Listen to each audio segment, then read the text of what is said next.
இது என்ன தெரியுமா? இது என்ன தெரியுமா உங்களுக்கு? Insulin injection. நம்ம இதுக்கு என்ன பண்ண போகிறோம் அப்படின்னா, ஒரு இன்சுலின் இன்ஜெக்ஷன் போட்டுட்டு இந்த வீடியோ கடைசியில் அது என்ன நிறத்தில் மாறுதுன்னு உங்களுக்கு காமிச்சு தரப்போம். அதுக்கு முன்னாடி இந்த வீடியோ ஃபுல்லாக இருக்க பாருங்கள், ஓகேவா?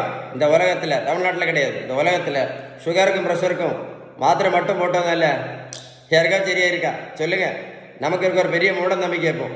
ரைஸ் சாப்பிட்டதுனால தான் சுகருக்கு மாத்திரை போடுறோம், ரைஸ் சாப்பிட்டதால தான் இன்சுலின் போட்டுட்ருக்கேன் அப்படி தானே?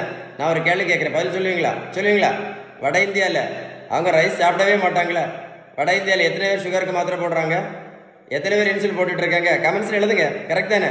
நடைபயிற்சி மட்டும் பண்ணதில்ல யாராவது சுகர் மாத்திரை நடத்தியிருக்காங்களா? இல்லை நடைபயிற்சி மட்டும் பண்ணி இந்த வெயிட்டை யாராவது குறைச்சிருக்காங்களா? நல்லா கேட்டுடுங்க, சரியா? 1 கிலோமீட்டர் நடைபயிற்சி பண்ணினா கூட 40லேருந்து 50 கேலரி மட்டும்தான் எரிக்க முடியும்.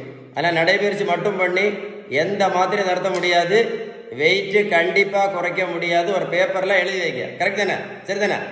சிறுதானியம் மட்டும் சாப்பிட்டு யாராவது சுகர் மாத்திரை நடத்தி இருந்தால் கண்டிப்பாக எனக்கு கால் பண்ணி பேசுங்க. இல்லை சிறுதானியம் மட்டும் சாப்பிட்டு யாராவது வெயிட்டை குறைச்சிருந்தாலும் கண்டிப்பாக எனக்கு கால் பண்ணி பேசுங்க. கரெக்ட் தானே? வெந்தயம், ஆவாரம்பூ, மூக்கரட்டை கீரை, சிறு குறிஞ்சான் பொடி, கொய்யா இலை, மாங்காய் இலை, கிரீன் டீ, கரிஞ்சீரகம், கருவேப்பிலை, நெல்லிக்காய் ஜூஸ், நாவல் பழம், இது எல்லாமே நல்லது தான். நான் என்ன கேட்குறேன், சாப்பிட்டதுனால யாராவது சுகர் மாத்திரை நடத்தினாங்களா? சுகருக்கு ஒரே ஒரு மாத்திரை போட்டு சுகர் பேஷண்ட்டு, சுகருக்கு மட்டும் இப்போ 4 மாத்திரை மட்டும் போட்டுட்டு இருந்த சுகர் பேஷண்ட்டு இப்போ இன்சுலின் போட்டுட்ருக்காங்க. வெந்தயம், கருவேப்பிலை, கரிஞ்சீரகம், மாங்காயில், கருப்பு கவனி, சிறுதானியம், மூக்கரட்டை கீரை, சிறு குறிஞ்சான் பொடி, நடைபயிற்சி, யோகா, மெடிடேஷன். நல்லா கேட்டுடுங்க. மருத்துவத்தோட ஸ்டாண்டர்ட் புத்தகம் ஹாரிசன். இந்த புத்தகம் என்ன சொல்லுது தெரியுமா? Sugar, pressure, cholesterol, fatty liver, பித்தப்பைக்கல், தைராய்டு, பிசிஓடி, பிசிஓஎஸ், ஹார்மோன் பிரச்சனை, யூரிக் ஆசிட் பிரச்சனை, உடல் பருமன், இது எல்லாத்தையும் அவங்க சொல்லக்கூடிய ஒரே ஒரு ட்ரீட்மெண்ட் பேலன்ஸ் டயட்டு மட்டும்தான். கடைசி தான் மாத்திரை. நீங்கள் பேலன்ஸ் டயட்டு கரெக்டாக ஃபாலோ பண்ணீங்கன்னு வைங்களேன், என்ன ஆகும்?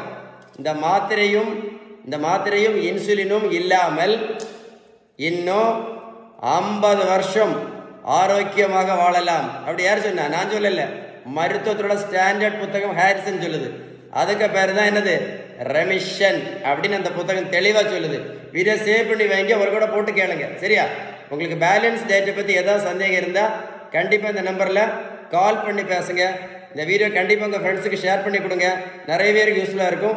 உங்கள் அப்பாவுக்கும் உங்கள் அம்மாவுக்கும் இந்த தகவலை கண்டிப்பாக சொல்லிக் கொடுங்க, சரியா? சேவ் பண்ணி வைங்க, நீங்களே போட்டு கேளுங்க.